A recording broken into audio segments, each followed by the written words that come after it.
didn't just watch an anime episode. You watched a modern myth about what happens when humans look where they shouldn't. Number 1. The Forbidden Act. Adam, Eve, and Curiosity. Okarun and Momo don't stumble accidentally into horror. They choose to test it. This is the biblical structure of the fall, the story of Adam and Eve. Adam and Eve are not punished for ignorance. They are punished for curiosity beyond limits. In their story, the fruit is about the cost of knowing. They understood the things that they didn't know before, namely, that they were naked. In Dandadan, the Forbidden Act functions the same way. Once knowledge is gained, the world is permanently altered. Innocence collapses. The characters can never be normal again. Like Adam and Eve, Okarun and Momo are not destroyed, but they understand new things. And interestingly, during many fights, they turn out to be naked. Their friendship has awakened them, and awakening always comes with consequences. Number 2. Yokai and trauma bound to place. Turbo Granny is not a monster. She is a yokai, and yokai are not demons in the Western sense. In Japanese folklore, yokai are spirits bound to specific locations, created when emotions like grief, rage, obsession, or resentment fail to dissolve. Turbo Granny belongs to this lineage. She is not roaming the world hunting victims. She is territorial. This is critical. Yokai do not chase people. People enter their space, which means the danger in Dandadan does not come from evil invading the world. Ancient myth always warns us. Some places are charged. Some places remember. Some places should not be disturbed. Turbo Granny guards trauma the way tombs guard corpses. The past, when ignored, becomes violent. It comes from humans crossing boundaries. Number 3. Castration. Osiris, Seth, and the Shattered Body. Now we reach the most shocking moment. Okarun is castrated. This is not played for humor. It is mythologically precise. In Egyptian mythology, Osiris, the king of the gods in the ancient Egypt, is murdered and dismembered by his brother Seth. His body parts are scattered. Isis, his lover, gathers them back, except for the phallus. Osiris is resurrected but incomplete. He does not return as king of the living. He becomes king of the dead.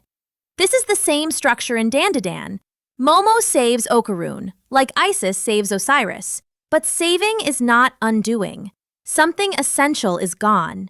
Okarun survives, but similarly, he loses his balls. He is fundamentally transformed. This is why ancient myths emphasize bodily mutilation. The body remembers what the mind tries to forget.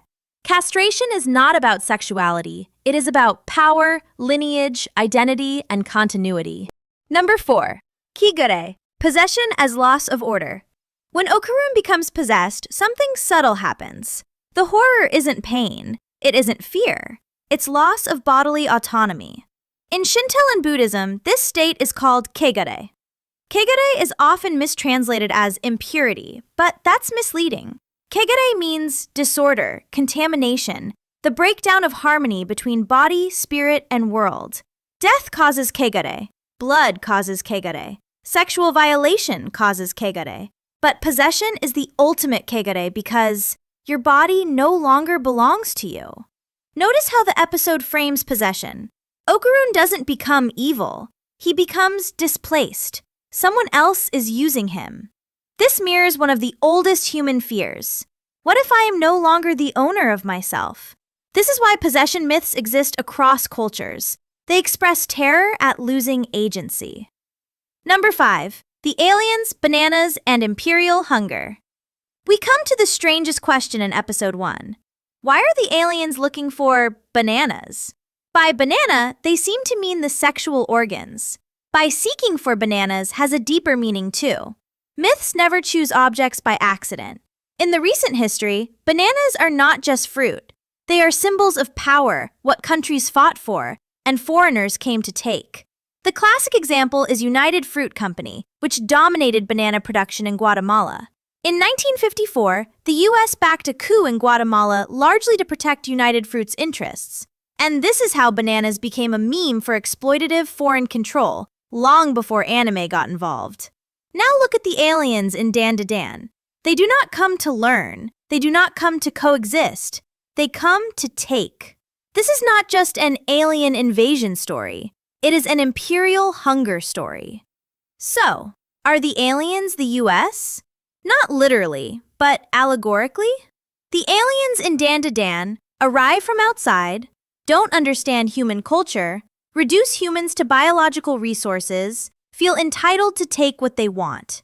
That maps eerily well onto colonial powers, corporate imperialism, Cold War regime manipulation.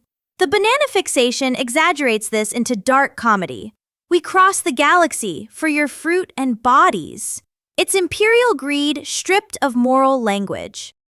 Number 6. Freud. Castration anxiety and the repaired ego.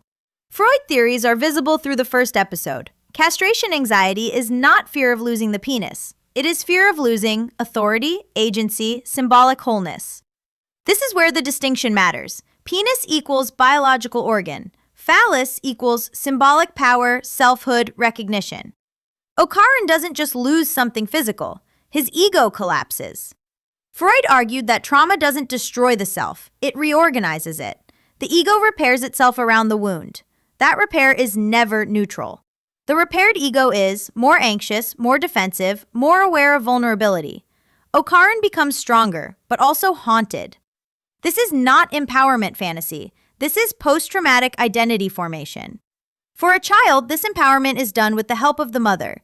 For Okaran, it happens with the help of Momo. Dan to Dan feels disturbing because it speaks a truth we no longer want to hear. You don't enter the unknown and come back unchanged. It's like watching my videos. That's chaos.